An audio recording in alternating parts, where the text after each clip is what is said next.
Hi everyone, in front of me I've got Motorola Moto G32 and let me share with you how to check the IMEI number of this device.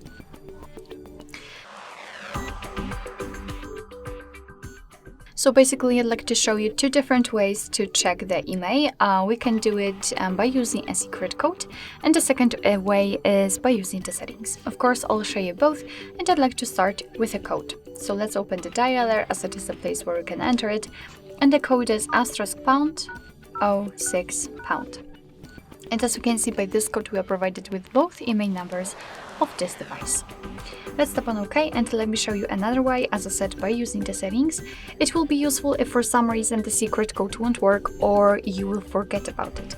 So let's enter the settings, then scroll down to the very bottom and find About Phone. And right now we have to scroll down to find both IMEI numbers. As you can see, they are divided between two different SIM slots.